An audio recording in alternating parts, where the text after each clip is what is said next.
चलो ठीक है, तो शुरू करते हैं। अनअकैडमी पर मेरा कोड लगाओगे 10% डिस्काउंट मिलेगा। कृषि 007 कोड है। हिस्ट्री, ज्योग्राफी, इंग्लिश और एसएसटी की क्लासेस आपको मिलेगी। मैं खुद एक्सपीरियंस्ड हूँ, अभी आप लोगों को अंदाजा धीरे धीरे लगेगा कि जब मैं अपनी नॉलेज आपको शेयर करूंगा तो आपको बहुत बेनिफिट होगा उससे। याद रखिएगा, अनअकैडमी के लर्निंग ऐप को डाउनलोड करने के लिए प्ले स्टोर पर जाइए। ठीक है, प्ले स्टोर से जाकर लर्निंग ऐप डाउनलोड करिए, वहां पर अपना मोबाइल नंबर रजिस्टर करिए, ईमेल आईडी डालिए और क्लास शुरू कर दीजिए। अलग अलग मंथ का अलग अलग जो है वो होता है, रेट होता है। अगर आप चाहें तो मेरा कोड कृषि 007 लगाकर परचेज कर सकते हैं और लाइव क्लासेस, टेस्ट सीरीज और डाउट क्लियरिंग सेशन टेस्ट कर सकते हैं। ठीक है, तो चलो ठीक है, टू द पॉइंट आते हैं, बहुत सारी चीजें और भी डिस्कशन करनी है। तो क्वेश्चन शुरू करते हैं। देखेंगे तो जैसे पहला क्वेश्चन दे रहा है, पृथ्वीराज चौहान का नाम किस नाम से प्रसिद्ध है? पृथ्वी प्रथम, पृथ्वी द्वितीय, पृथ्वी तृतीय या पृथ्वी कोई नहीं? इनमें से कोई नहीं, किस पर टिक लगाएंगे? मन में सोचिए, आंसर दीजिए।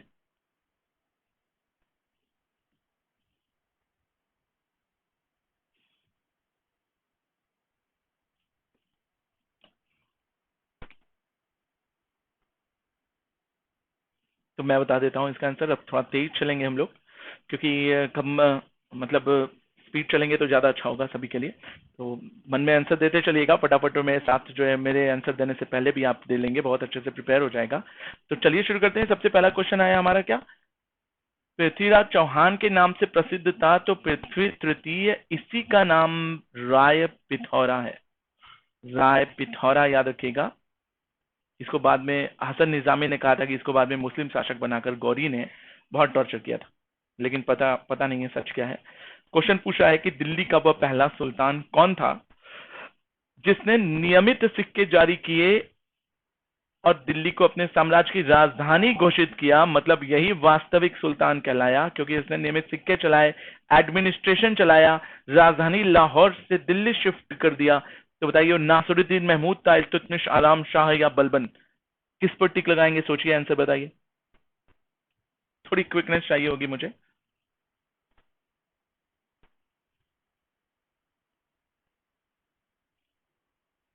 तो बताएंगे that is Iltutmish.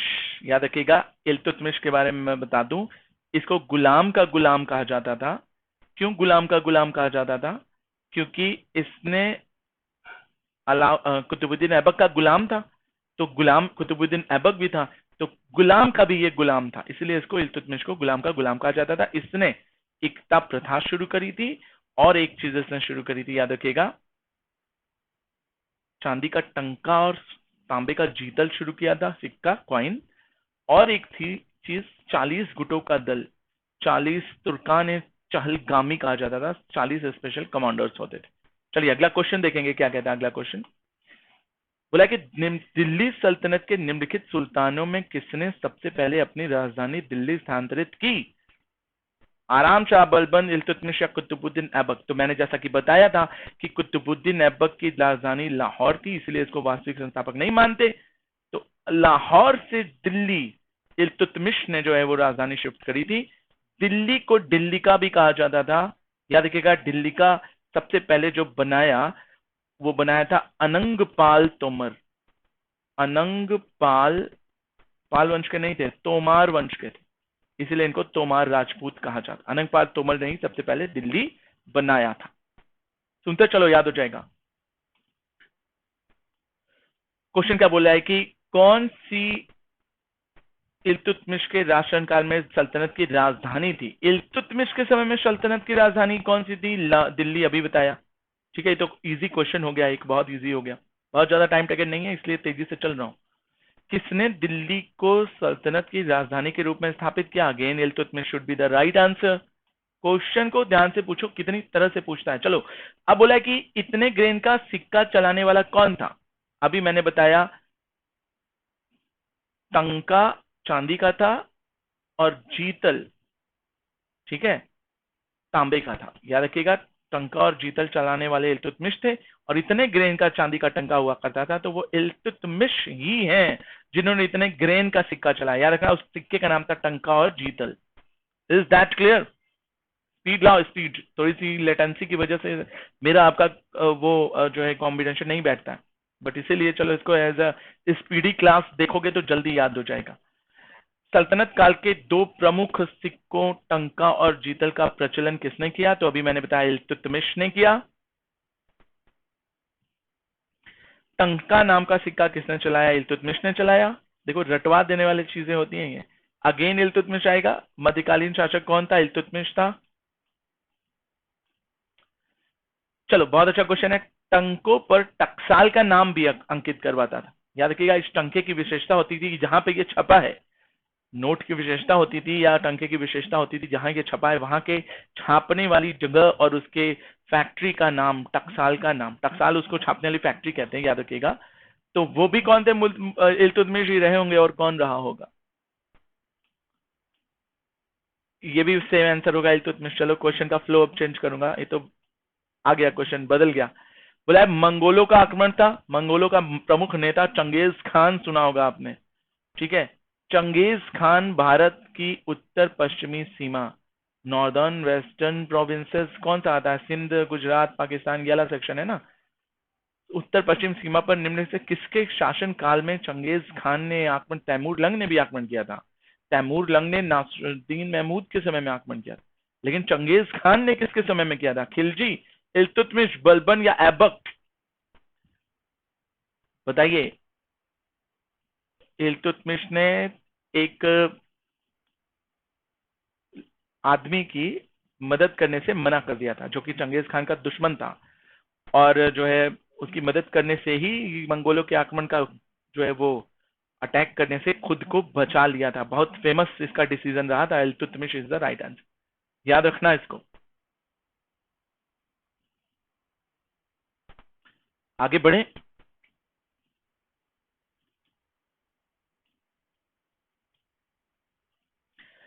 Genghis Khan के अधीन मंगोलों ने भारत पर आक्रमण किया, किसके शासनकाल में? इल्तुतमिश के शासन, लेकिन इल्तुतमिश ने अपनी राजधानी दिल्ली और भारत को बचा लिया, क्योंकि उसने जिसको पकड़ने चंगेज खान आ रहा था उसकी मदद ना करके। अब उसका नाम क्या था? याद करो।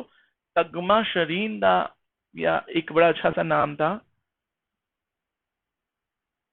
कोई एक नाम था, याद नहीं आ रहा मुझे, जरा सोचना कभी तो बताना, और गूगल कर लेना कि किसका जो है पीछे पड़ा था वो चंगेज खान। चंगेज खान के नेतृत्व में मंगोलों ने किस पर आक्रमण किया? तो सेम क्वेश्चन अगेन, इल्तुतमिश। मंगोलों का नेता समकालीन था। अब देखो ऐसे भी क्वेश्चन आता है, थोड़ा सा ट्विस्टेड क्वेश्चन है। मंगोलों का नेता किसके समकालीन था? तो बताएंगे चंगेज खान इल्तुतमिश का समकालीन था, इसीलिए तो उसके समय में आक्रमण किया। एक समकालीन मतलब कंटेम्पररी। अभी बताया था मैंने, गुलामों का गुलाम किसको कहते हैं? गोरी को, ऐबक को, बलबन को, या इल्तुतमिश को? इसके लिए मैं रुकूंगा और वेट करूंगा कि आप लोग थोड़ा सा सोचिए, आंसर दीजिए मन में।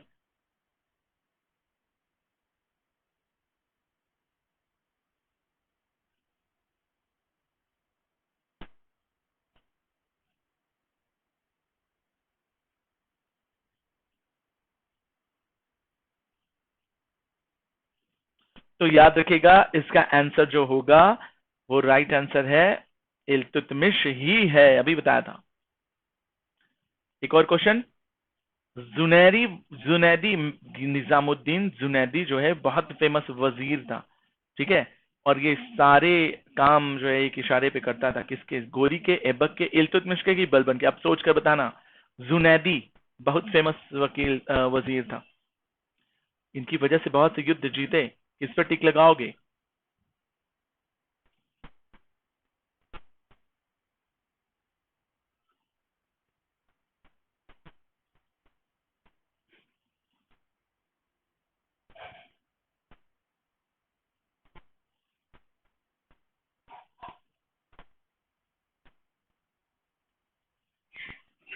तो वो इल्तुतमिश का ही वकील था, वजीर था, इसको याद रखना।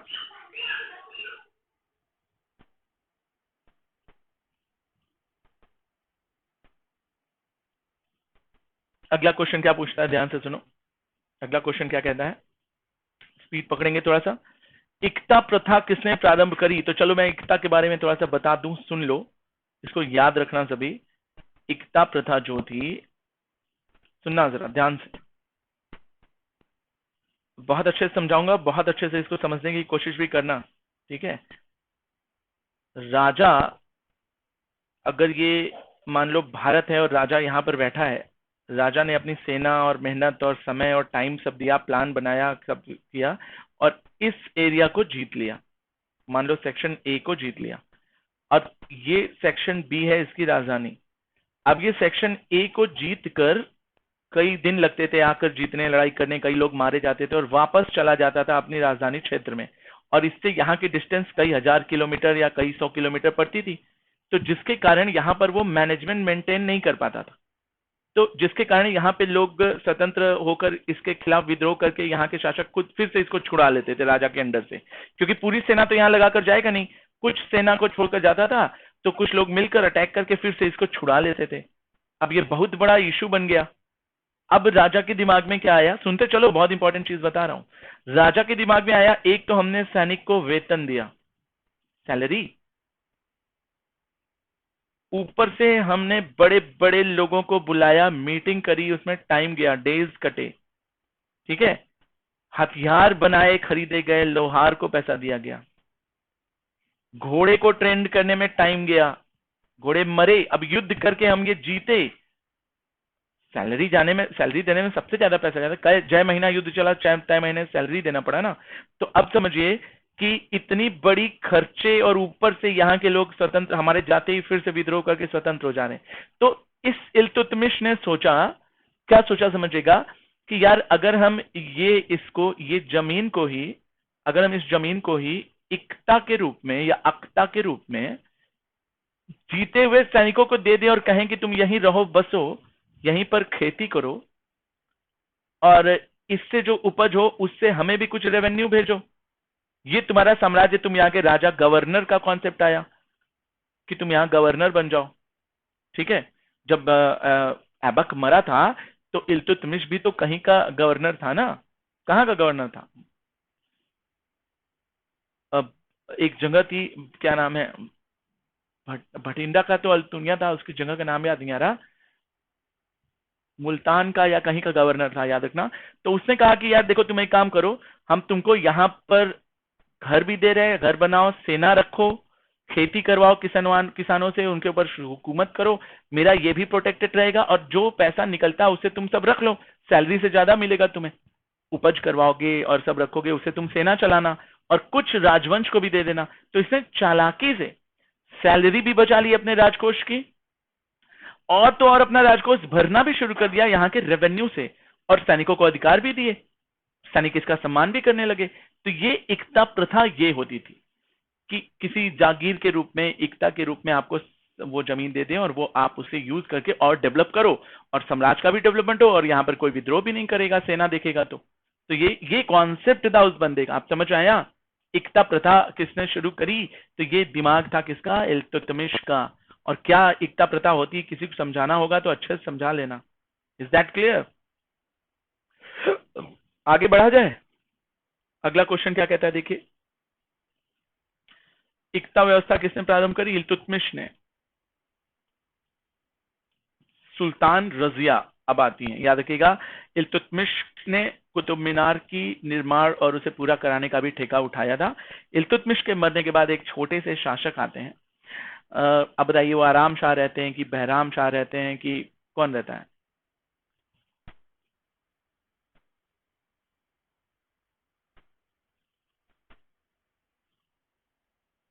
तो आइए रजिया सुल्ताना का जो है शासन देखते हैं, कब शासिका बनी है, 36 में, 40 में, 66 में कि 1210 में। तो जहां तक मुझे पता है कि 1206 से लेके 10 तक ऐबक ने शासन किया, 1210 से लेके 36 तक इल्तुतमिश ने किया, ठीक है। अब 36 से 40 कुछ साल तक जो है वो शासन किया, तो वो रजिया ने किया। वैसे थोड़ी देर के लिए, बीच में कुछ देर के लिए अमीर लोगों ने जो है उसको शासक बनाया था, ठीक है, बट तो उसको हटाकर रजिया दिल्ली की जनता के सामने जाती है, गुहार लगाती है, 1236 में शासिका बन जाती, ठीक है। तो आइए अब थोड़ा सा बहुत क्वेश्चन पढ़ते हैं कि उद्मतुल निस्वा क्या होता है, किस सुल्तान ने उद्मतुल निस्वा का विरुद्ध धारण किया? उद्मत उल निस्वा, बताइए बलबन, रजिया, फिरोज शाह तुगलक या खिलजी। बहुत अच्छा क्वेश्चन है, इसको मोस्ट इंपॉर्टेंट की लिस्ट में रख लीजिए।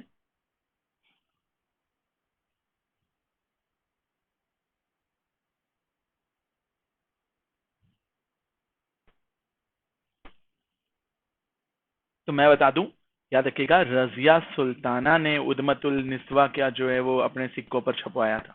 याद रखिएगा, मोस्ट इंपॉर्टेंट क्वेश्चन है ये। एक और क्वेश्चन आता है सामने कि रजिया सुल्ताना पहली महिला शासिका जो थी, उसको सत्ताच्युत करने में किसका हाथ था, उसको सत्ता से हटाने में अमीर उलेमा वर्ग थे ना, तो अफगान थे, मंगोल थे, तुर्की थे कि अरबी थे, कौन थे वो लोग जिन्होंने इसको हटाने का बहुत अच्छा प्लानिंग किया हो?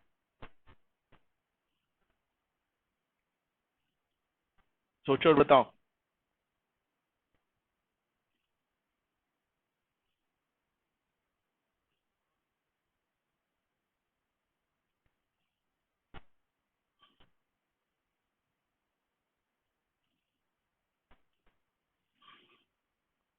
तो बताएंगे इसको सत्ताच्युत करने में तुर्कों का, अमीर तुर्क होते थे, ये चाहते नहीं थे कि हम औरत के सामने झुकें, इसलिए उन्होंने इसको हटा दिया। Got it, everybody got it? आगे बढ़े, स्पीड बढ़ाए रहो, ठीक है। गर्ल्स पावर है ये, आप लोग भी देख ही रहे हैं कि गर्ल्स पावर चल रहा है अभी, ठीक है। तो ये गर्ल्स पावर थी, सबसे पहली रजिया बेगम थी जो पहली महिला शासिका के रूप में आई। पहली हिंदू, पहली मुस्लिम में यही थी, कुछ भी पूछे। भारत की पहली महिला शासिका रजिया सुल्ताना, सभी जानते हो, कुबा और कुलाह पहनकर। भारत की प्रथम महिला शासिका, चाहे हिंदू है चाहे मुस्लिम, वो बताएंगे कि रजिया सुल्ताना थी। मैं बता दूं, दिल्ली की जनता के सामने लाल वस्त्र धारण करके, कुबा मतलब टोपी, और कुलाह मतलब कोट, टोपी और कोट पहनकर जनता के सामने गुहार लगाती है, अपने पिता के कर्तव्य याद दिलाती है, और दिल्ली की जनता इसको बहुमत से जिताती है और फाइनली रानी बन जाती है। अगला क्वेश्चन क्या कह रहा है, देखिएगा। इल्तुतमिश की संतान नहीं थी, किंतु उसके वंश का अंतिम उत्तराधिकारी था, बताइए कौन था? आपको पता होगा अंतिम उत्तराधिकारी उसका कौन था। फिरोज इलबरी तुर्क बोलते थे इसको, इल्तुतमिश था ना।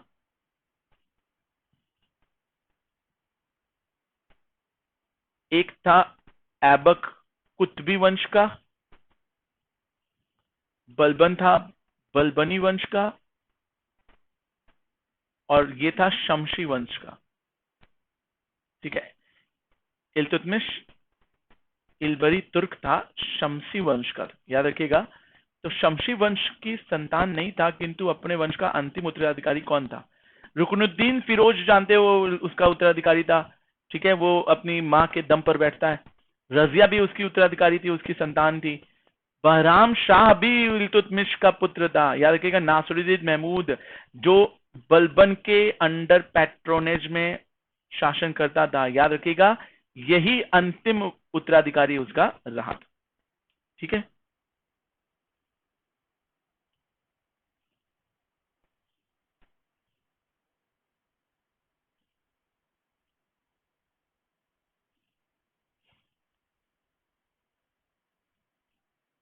यहां तक क्लियर हुआ सभी को? तो नासिरुद्दीन महमूद, याद रखिएगा, बहुत अच्छा क्वेश्चन पूछता है, मोस्ट इंपॉर्टेंट की लिस्ट में इसको डाल दीजिए। एक और क्वेश्चन आपके सामने आ रहा, तुर्कान चहलगानी का गठन किसने किया? खत्म किया था बलबन ने, ये मैं बता दूं। बलबन ने तुर्कान चहलगामी का पूरा का इरेडिकेशन किया था। तो बताइए इससे किस पे टिक लगाया जाए? आंसर्स आने चाहिए, मन में सोचो, कम से कम मन में तो सोचो, स्पीड मेरी है तो मन में तो सोचो। तो तुर्कान चलगानी इल्तुतमिश ने शुरू किया था, ये चीज दिमाग में बैठा लीजिए। आइए अगला क्वेश्चन। अगला क्वेश्चन क्या कहता है, किस सुल्तान ने ईरान की राजतंत्री परंपराओं को ग्रहण किया तथा उन्हें भारतीय वातावरण में समन्वित किया? वाह, एक सुल्तान था, ईरानी परंपरा को जो है ग्रहण किया और भारत में उसे ढाल दिया। इल्तुतमिश थे, खलजी थे, फिरोज, रुकनुद्दीन फिरोज थे, ग्यासुद्दीन तुगलक? किस पे टिक लगेगा, सोचो और बताओ। बहुत अच्छा क्वेश्चन है, इसके लिए मैं रुकूंगा। आंसर दो मन में ही सही, लेकिन आंसर दो, क्या टिक लगाया जाए? कॉमन सेंस क्या कहता है आपका?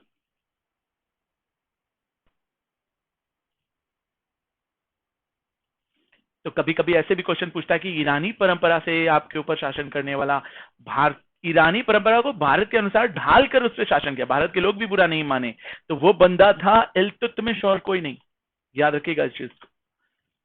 बोला कि ये अरब नहीं है, उसने ये भी कहा था कि अरब नहीं, दारुल इस्लाम में परिवर्तन करना व्यावहारिक रूप से संभव नहीं है, इसीलिए ईरान के नियमों को कन्वर्ट करो, कन्वर्ट करके भारतीयों के हिसाब से बनाओ, थोड़ा लिबरल रखो, थोड़ा पोलाइट रखो, तभी ये हमारे हो पाएंगे, नहीं तो ये हमें मुस्लिम समझकर बाहर कर देंगे देश से। इल्तुतमिश, बलबन, खिलजी या तुगलक, किसने कहा ये? चालाकी थी या फिर बुद्धिमानी थी, कुछ भी कह लो, लेकिन इसने भारतीयों को अपने जो है भारतीयों के मन में अपनी जगह बना ली। तो वो बंदा कौन था? तो फिर से वही बात हो गई, again Iltutmish was that man जिसने भारतीय लोगों का दिल जीत लिया। ठीक है, चलिए एक और क्वेश्चन आ रहा है आपके सामने, देखिएगा। दोआब की आर्थिक क्षमता को समझा, इसको समझो। दो नदियां बह रही, एक नदी ये बह रही, ये देखो ये एक नदी है, ये पूरी एक नदी है, और ये वाली एक नदी, दो नदी बह रही, और ये देखो बीच के सेक्शन को, दो नदियों के बीच के सेक्शन को दो आब कहते हैं, पांच नदियों के बीच के सेक्शन को पंच आब कहते हैं। तो ये दो आब में यहां से अच्छी मिट्टी आएगी, यहां से अच्छी मिट्टी आएगी, तो यहाँ की उपज अच्छी होगी। तो इसलिए इसने दो आब के महत्व को समझा, किसानों को यहाँ पर सुविधाएं दी और फसल उगाई, और भारत को एक कृषि प्रधान देश बनाया। आज भी भारत एक कृषि प्रधान देश है। तो उसके पीछे इल्तुतमिश की सोच थी, मेहनत थी कि देखो भैया यहाँ पर सारी फैसिलिटीज अवेलेबल कराओ, तो खेती अच्छी होगी, तो लगान अच्छा मिलेगा, भू राजस्व अच्छा मिलेगा, किसान भी खुश, जनता भी खुश, राजा भी खुश, युद्ध करने में पैसे भी आ जाएंगे, और जमीन का दोहन भी हो जाएगा।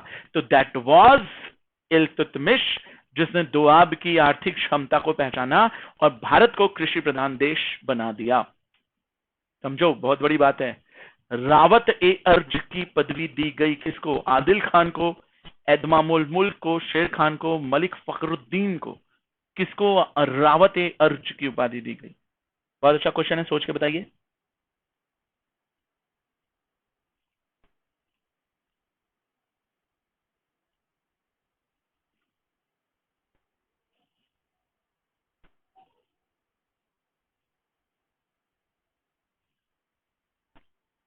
चलो मैं बता दूं, याद रखिएगा। रावत ए अर्ज की उपाधि एदमादुल मुल्क को पहली बार दी गई थी, वो भी इल्तुतमिश के शासनकाल में। याद रखिएगा, अगर पूछे आपसे पहला इलबरी तुर्क कौन था, इलबरी शासक कौन था, तो वही अभी मैंने बताया, शमशी वंश का इलबरी तुर्क कौन था, अभी बताया था मैंने, इल्तुतमिश ही था वो। याद रखना, बहुत अच्छा क्वेश्चन है, ये इंपॉर्टेंट है। पूरा का पूरा फ्लो तैयार करा दिया है मैंने आपको। ठीक है, जरा एक बार देखिएगा। बोला कि भारत अरब नहीं है, इसे दारुल इस्लाम में परिवर्तित करना संभव नहीं है। ये किसका कथन है? तो इल्तुतमिश का। तो ये हुई हमारी आज की क्लास का समापन। ठीक है, अगली क्लास के लिए